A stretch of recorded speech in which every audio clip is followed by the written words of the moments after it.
Hello and welcome to this edition of the debate launched by the group Indian Social and Political Dialogue. In this edition of the debate, we will discuss on a topic that is pertinent in India still, and the topic is caste-based system in India. We are joined by Mr. Shishir Thadani, a fellow panelist from the US, and to Mr. Chaitanya Amdekar, who is joining us from the US. They will be joining me in discussing these questions and answering the questions that are most pertinent on this topic prevailing in India. As we all know, establishment of casteless society is an established and pronounced goal of every major political party in India. But at the same time, caste and the caste system is very much well rooted into socio-economical and political structure of our society. Today, a serious problem which nation faced is as to what is the relationship of caste and politics in India. Is the whole facts on politics weakening or strengthening? Is the caste exerting its heavy pressure on the politics of India? There are some of the serious problems which face us today into so far as a caste in politics is concerned.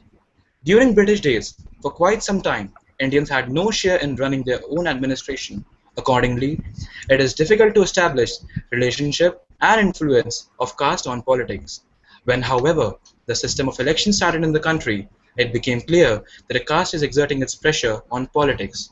Each caste, community, and religion then try to have maximum seats in the elected bodies. Since seats in the legislature were reserved for major religions, therefore, whole of the caste became still more tight. It was, however, after India became free that the establishment of casteist society became one of the objectives of our political setup. But the irony is, the goal of a casteless society is still not achieved. Shishirji, the first question is for you.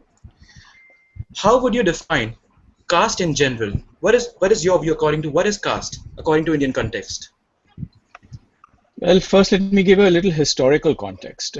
There's this impression, especially by some scholars in the West, that caste is unique to India. But if you actually study the history of several agricultural societies, you'll see caste-like features in societies outside India as well. And I've personally looked a little bit at the history of Korea and Japan, and you can see that they had caste-like structures as well. And just like in India, even in Korea, people who did janitorial work were at the bottom of faced the same sort of strictures and same sort of discrimination that similar people faced in India. So I just want to give that historical background. The second point, as you raised, is that during British rule, since Indians had very little autonomy in running the government, various sections of society were constantly fighting for political favor with the British. And this led to very divisive currents in India. I think some of that has carried over in modern India, and people haven't realized it, that there is still that same attitude that basically the pie is very limited, so we'd better fight for the little bit of share we can get. And people haven't really thought about actually growing the pie, about expanding the pie to the point where fighting over little crumbs is totally irrelevant. And so that is why I think today caste has become more of a political issue than even a real issue. Because I think in most big cities, when somebody interviews for a job, I've never heard of anybody being asked as to their caste. In urban life now, the questions always pertain to competence. Nobody knows anyone. So if you're looking for somebody to fix a window, you're looking for a competent plumber. A competent carpenter. If you're looking to fix a leaky pipe, then you're looking for a competent plumber. And likewise, now it's about, when you look at companies that interview on campuses, they look at people's achievements, they look at people's grades, they look at how they respond in interviews, if they've done special projects. So I think society is becoming, Indian society in the professional workplace is becoming very similar to what society is in any other modern country. And so caste is neither a help nor a deterrence to getting a job if you're qualified, if you're competent, and if you can convince the person interviewing you that you're capable of doing a good job.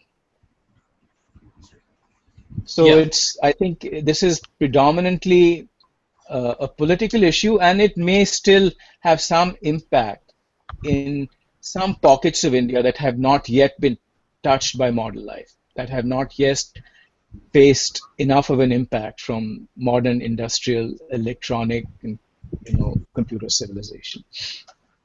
yeah, indeed agreed. Moving on to you, Chaitanya. The question is, how would you define the caste according to Indian context in general? Yeah. So first of all, I mean, caste. First of all, I mean, humans. We are all like social animals. So the origin of caste lies in people working in groups. So caste Yeah, was tied to occupation in India, yeah, which later got tied to birth. I mean, we also observe it in modern day. Like a doctor wants his son to be a doctor, the same mentality, like a politician wants his son to be a politician, industrialist wants his son to be an industrialist. So this mentality has carried forward, and that's what led to, you know, caste being defined by birth, because the occupation sort of stayed in same lineage. So that's yeah, how the origin of caste is in Indian context and also global context. It was tied to occupation, and like Shishirji mentioned, in like cities, we are seeing that now. uh, I mean, caste is no longer significant as it was defined previously, because it is really up to what you have studied and how you can demonstrate your skills on required for that particular job. That that helps you in getting the job. So caste in Indian context, I mean, in urban India, it's probably not that relevant, but in rural pockets, it's still important. But I would like to mention that even in urban context, there is still certain social aspect of the caste that can be seen. Uh, Not as much as it used to be, like maybe 10, 15 years back, but still it's out there. yeah, indeed agreed.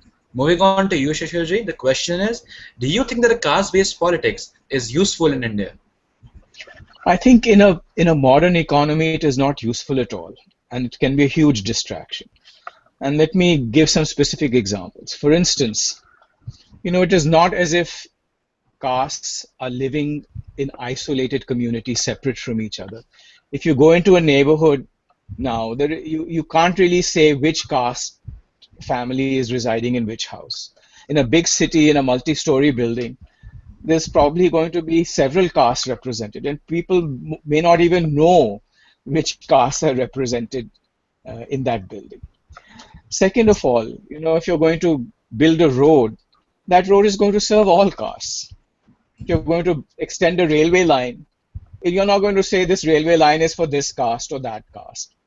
So likewise, if you're going to uh, if you're looking, let's say if a company is looking for some special skills in a very competitive economy, nobody can afford to make mistakes. Everybody is looking for competence. They're looking for skills, they're looking for capabilities, they're looking for the motivation to work, they're looking for a certain type of employee. Nobody has, I mean, I can think of so many cases where people are getting jobs without having any contacts, simply because they were either picked up at campus or they got a reference and then they managed to, make a good impression. So I think in a modern economy, caste is really not relevant. And I think those who keep bringing up caste are forgetting a very important aspect of the modern economy.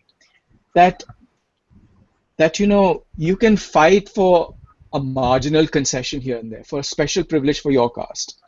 But ultimately, what raises the standard of living for the vast majority, even of a particular caste, is when there's development for all. A booming economy creates infrastructure that is used by everyone. A developing economy creates facilities for everybody to get educated. And an economy that is healthy creates jobs for everybody that wants one. And so you cannot, so by focusing on caste, you are actually limiting the potential of the economy to grow fast and to grow optimally and to provide all the services and all the infrastructure needs that are required by everybody. And I think you'll see, in fact, that the political parties in India that are caste based have had a very dismal record in terms of satisfying the needs of the people. I mean, we can get into specifics, but if you look at some of the most backward states in the country, they are states that are upset, that have been at some point or the other obsessed with caste. Yeah. In, on the other hand, you look at the states that are runaway successes, that are doing really well. These are states where caste is hardly talked about. And I think this is why, the election of Prime Minister Modi was in some ways a turning point for India, because for the first time you had a party that did not campaign on caste at all. And Modi's primary slogan was, look, I'm going to develop all of India. Let's put India first. Let's put development first. Everybody will benefit. Nobody needs to focus on caste. Yeah. I'm everybody's friend. I'm everybody's ally in development. That was his message. Yeah. And I think the fact that the majority, that the BJP won a majority of the seats suggests that enough people in the country are ready for this. They are sick and tired of being divided by what I would describe as a medieval cleavage in society that is not relevant anymore. Especially when you consider, that Indians now are getting educated at rates that, would have been very respectable in the West 20, 30 years ago. There are states where 40% of the students are applying to college.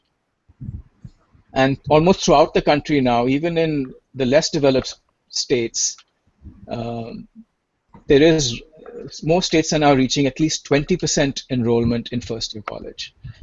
And if you extend it to, community colleges and other diploma courses and polytechnics and so on, it's easily over 25% throughout the country. So, this shows that the country is ready to move beyond caste. It is ready to move to a new type of politics, which is developmental based, which is based on solving the problems of the people and providing more opportunities to everyone. Yeah. Moving on to you, Chaitanya. Do you think that a caste-based politics is useful in India, or do you have some counters to it? I mostly agree with Shishirji. I mean, caste is definitely not a useful factor from the development perspective, because it makes people vote based on some factors which are not really the factors on which they want to vote. I mean, everyone wants electricity, everyone wants water, but they end up voting on basis of caste, and then they don't get all these basic facilities. Uh, so, so definitely, I mean, I agree with Shishirji that caste is a distraction, which is not good for development-based politics and, in general, an efficient economy. Yeah. However, I think that caste is going to stay for some time. I mean, even though Modi ji was saying that India first and nation first and development, that was Modi ji who was saying this. But all those seats that they won, I mean, the people on the ground campaign based on castes. The Yeah. candidate selection was also based on caste. I mean, all the equations were right. The division of votes and the arithmetic of votes was managed very well. And the number of seats that BJP got in UP especially, I will attribute it to a good strategy. I mean, sure, like people voted based on development more than previous elections, but still, I mean, we are not at the stage where people have forgotten about caste, and Yeah. I think it will take some time uh, for India to actually go beyond caste. I mean, one Yeah. more example that comes to my mind is like Tamil Nadu. Tamil Nadu, because of Periyar, the caste boundaries were broken down a bit. Uh, in fact, some people would say that they are broken down a lot. Uh, but maybe that worked there because the upper caste population is very less. They have 70% of reservation, which I don't think is ideal at all. I mean, meritocracy probably takes a back seat in such environment, but still, Dravidian politics is different than rest of the national politics. Uh, but yeah, I mean, caste I don't think it's going to go away soon. But ideally, I mean, caste is definitely opposed to development-based politics, and it's not a useful. I mean, it's a distraction to this kind of politics. Yeah, indeed agreed, Chaitanya. Now moving on to Shishirji. Shishirji, now the question is, how far is India from development-based politics rather than the caste-based politics? Your views on this? Well, I would just give a slight different perspective to what Chaitanya said. I think I would disagree somewhat that on the ground BJP campaign on caste. I think in some situations it may have been a factor, but I don't think that the crowds who came to attend the election rallies, the volunteers who campaigned for the BJP did so on caste. I think there is something new going on, and I think that is why a lot of the pundits who analyzed excessively based on caste came out wrong. So I really think that, while caste may have been a factor to some degree, I would not say that it was the main factor at all, because I looked at, because when you look at the energy of the masses, when you look at the kind of people who came to the rallies, when you look at the people who came to volunteer spontaneously to elect BJP candidates, this was something new and unique, and I don't think this caste arithmetic alone could have ever helped the BJP win this election. So I think it really did go beyond that. The second thing about Tamil Nadu and about caste-based politics in general is that caste-based politics creates an environment where corruption thrives. I was just reading in the Economic Times today, and if any of you wants the link, I can share it with you. And it's comparing Andhra Pradesh with Tamil Nadu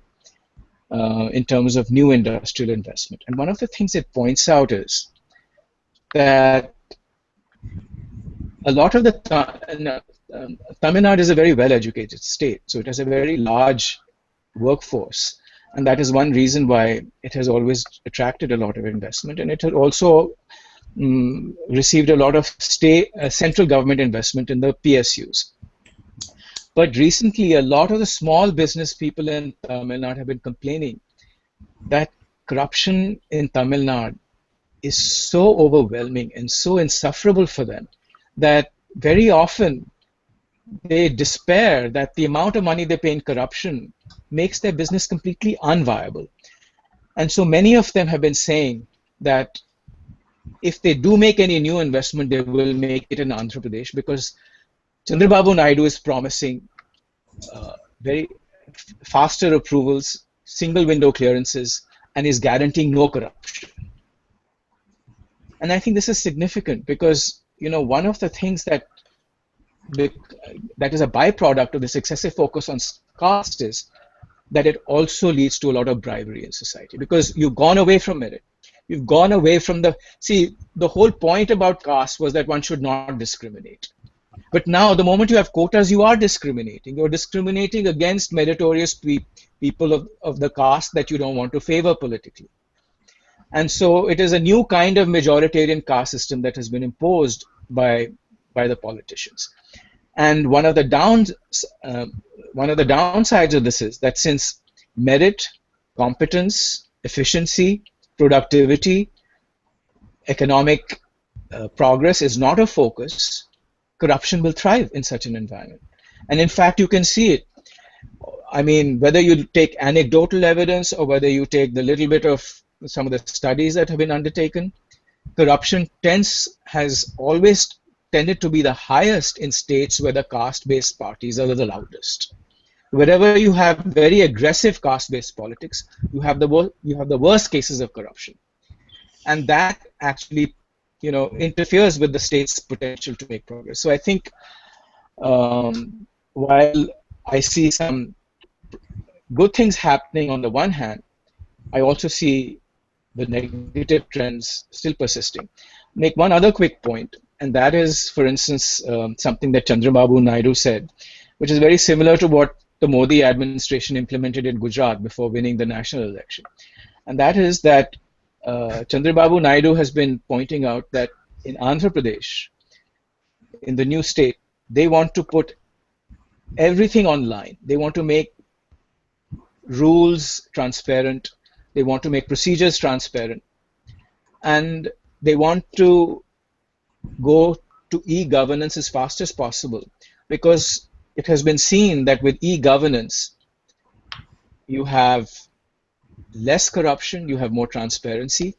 And again, these kinds of caste-based favors become more difficult because now you have an objective criterion. People have to bid based on that objective criterion and win contracts based on that objective criterion. So I think there are ways of moving beyond caste in India.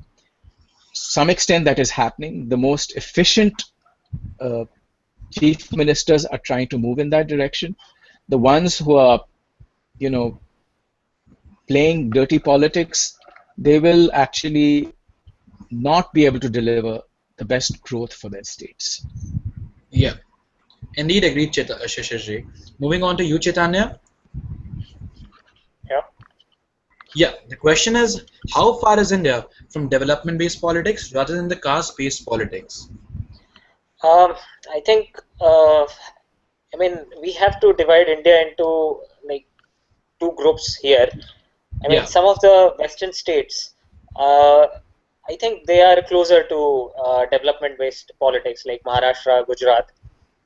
These states are closer to development-based politics as uh, they already have good GDPs, good growth rates, and people on the ground are actually seeing fruits of development.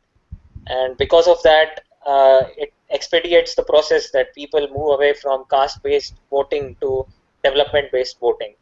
But if you go to eastern states of India, like Uttar Pradesh and Jharkhand, there I think people haven't seen the fruits of development properly, so they are not convinced enough to go away from caste-based politics, because the fear in their mind is, what if they don't vote for the leader of their caste?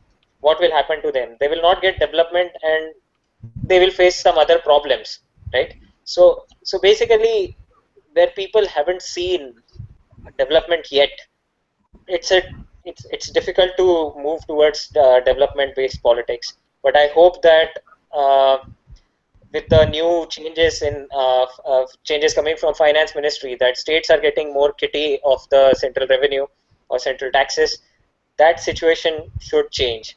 And once people start seeing some fruits of development, they will they should hopefully move away from caste based politics.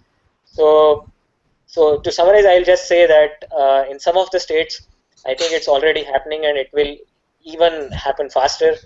But in the states which are not developed much, there will still be some time for uh, for the voters to move away from caste-based voting. yeah. Shishirji, do you have a follow-up? Yes, I think there's two aspects here. One is you can get into this vicious cycle of voting for caste-based politicians and then not getting development because the caste-based politicians are incapable of delivering development. Now, I'm actually not as optimistic about the devolution of funds because unless you have good political leadership, the funds will not be used effectively. So I'm not sure that devolution of funds will actually solve the problem. But I think there is another aspect here as well, and that is that states that are seeing less development are also exporting a lot of labor to other states. So, for instance, Bihar, which is an undeveloped state, is the Yeah, largest exporter of labor to Gujarat, to Haryana, to Punjab, or to Delhi, or to Mumbai or Bangalore. And so, what is happening is that these individuals who are migrating out of Bihar are then taking back the stories of development to their home states. And so, in fact, this is one of the reasons I think that the BJP won this last election, is that a lot of migrant workers went back specially to vote in their home states to elect the BJP government because they have seen the success of development in more developed states. So actually, I think there are two things going on. There are some people who are whose psychology is stuck, just as Chaitanya described. But then there are others who have either seen the reality outside their own states, or they are so fed up of what they've been seeing that they're willing to give a different option a chance.